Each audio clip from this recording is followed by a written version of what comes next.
दोस्तों नमस्कार, मैं Amresh Kumar PCM hub channel पे आपका हार्दिक स्वागत करते हैं। आज कक्षा 9 का एक विशेष चैप्टर है ना, भौतिक राशियां जिन्हें इंग्लिश में फिजिकल क्वांटिटी कहते हैं, फिजिकल क्वांटिटीज कहते हैं, लेकर आपके समक्ष हाजिर हुए हैं। हमारी कोशिश है कि इसे वीडियो के द्वारा अच्छे से आपको समझा सकें। सबसे पहले भौतिक राशियां होती क्या है, ये भौतिक राशियां है क्या? भौतिक राशियां वे राशियां जिसे हम माप या तौल सकते हैं, माप या तौल सकते हैं, उसे भौतिक राशियां कहते हैं। जिस राशि को हम माप सकते हैं या तौल सकते हैं उसे भौतिक राशियां कहते हैं। अब एक क्वेश्चन आती है कि इसे माप सकते हैं, किसे तौल सकते हैं। जब हम लोग कक्षा में पढ़ाते हैं तो बच्चे बोलते हैं, सर पूछता हूं मैं कि क्या तौलते हो, तो बोलता है सर चावल तौलते हैं, आलू तौलते हैं, आटा तौलते हैं। एक गलत है, ये बिल्कुल गलत है।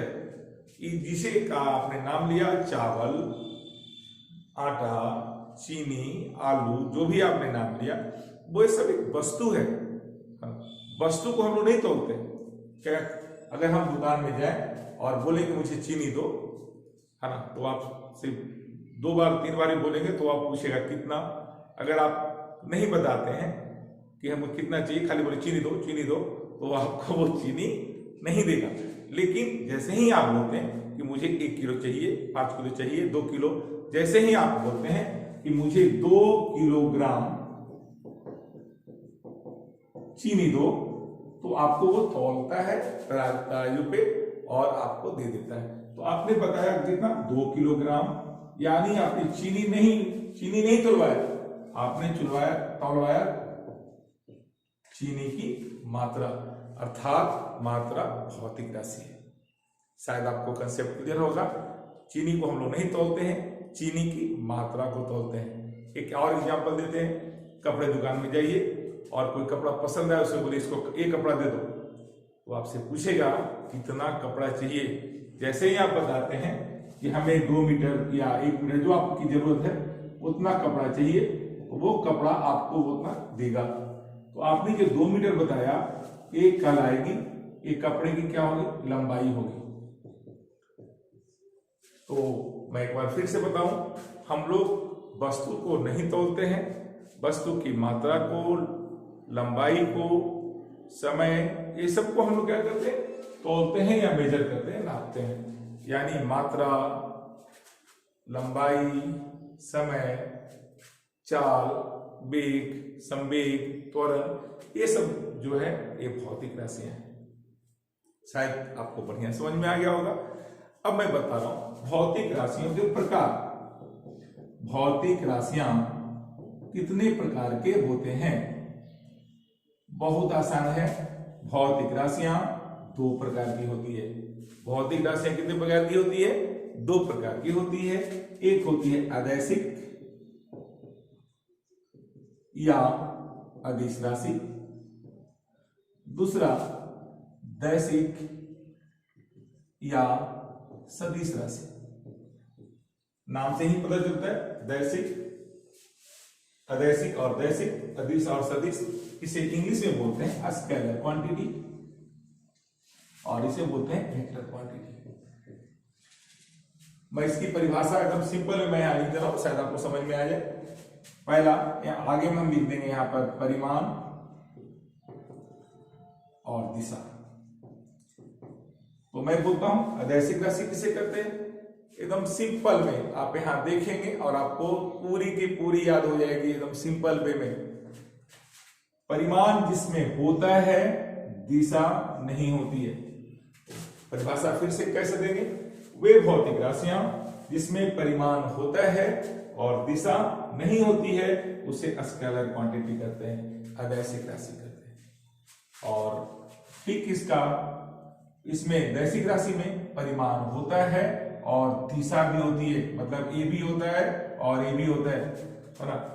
परिमाण जिसमें होता है और दिशा होता है, अर्थात परिमाण और दिशा दोनों होता है, उसे हम क्या कहते हैं, दैसिक राशि कहते हैं। तो शायद दैसिक और दैसिक समझ में आ गया होगा। अब दोनों का एग्जाम्पल, अभी मैंने बोला आपको, आप दुकान में गए चीनी लेने के लिए, बोला 2 किलो चीनी दो, वो 2 किलो आपको दे दिया। 2 किलो चीनी दिया, उसे ये पता नहीं चलता है कि आपने किस डायरेक्शन में उससे चीनी मांगा, उत्तर, दक्षिण, पूरब, पश्चिम, बाएं, दाएं, ये कोई दिशा पता नहीं चलता है। अर्थात इसका एग्जाम्पल हो गया मात्रा। जो आपने कपड़ा लिया, यानी कपड़े की लंबाई वो माप के दिया, वो भी कहलाएगी आपकी लंबाई, समय, चाल, बहुत सारी भौतिक राशियां अदैसिक राशि है। अब चलते हैं दैसिक की ओर। जैसे दैसिक में क्या होता है, इसका एग्जाम्पल होता है वीक। वीक क्या है, किसी निश्चित दिशा में इकाई समय में तय की हुई दूरी को वेग कहते हैं। किसी निश्चित दिशा में, यहां दिशा का बोध करना जरूरी है, यानी किसी निश्चित दिशा में इकाई समय में तय की गई दूरी को हम लोग क्या कहते हैं, वेग कहते हैं। वेग हो गया, त्वरण हो गया, बल हो गया, संवेग हो गया, ये सब जितने हैं ये सब कहलाती है दैसिक राशियां। तो शायद दैसिक और अदैसिक का आपका कंसेप्ट क्लियर हो गया। अब एक क्वेश्चन और इसमें परीक्षा में पूछता है कि दैसिक और अदैसिक में अंतर क्या है, what is difference between a scalar and vector quantity. कम से कम 3 अंतर देने रहते हैं, जितने मास के रहेंगे उतने अंतर देने हैं। सिंपल वे में कैसे करेंगे, सबसे पहला जो मैंने आपको दिखाया, अदैसिक राशि में दिशा नहीं होती है, अदैसिक राशि में दिशा नहीं होती है और दैसिक में दिशा होती है। पहला अंतर, अदैसिक राशि में अंतर और अदैसिक और दैसिक में अंतर सिंपल बताएंगे कि अदैसिक राशि में दिशा नहीं होती है, दैसिक राशि में दिशा होती है। फर्स्ट, सेकेंड, दोनों का एग्जाम्पल जो आपने लिखा, ये दूसरा अंतर हो गया। और तीसरा एक और अंतर होता है, इसका बीजगणितीय योग होता है, यानी इसका बीजगणितीय योग संभव है, इसका बीजगणितीय योग संभव नहीं है। बस इसका दैसिक योग या घटाव होता है, जिसे बोलते हैं वेक्टर एडिशन या सब्ट्रैक्शन, यानी इसमें अलजेब्रिक सम्स होते हैं, अलजेब्रिक जोड़ घटाव होता है, और इसमें वेक्टर सदिश जोड़ और घटाव होता है। तो आपको मैंने यहाँ पे अभी 3 तरह के क्वेश्चन समझाया। पहले फिजिकल भौतिक राशियां क्या है, दूसरा कितने प्रकार के होते हैं, उनकी परिभाषा को समझाया, और उसके अंतर को समझाया। शायद मैं ये वीडियो आपको पसंद आया होगा। यदि आपको ये पसंद आ जाए तो लाइक करके इसे वीडियो को सब्सक्राइब कर दीजिए और बेल आइकन दबा दीजिए, ताकि हमारा जितना वीडियो हो आपको सबसे पहले मिले। थैंक यू, नमस्कार।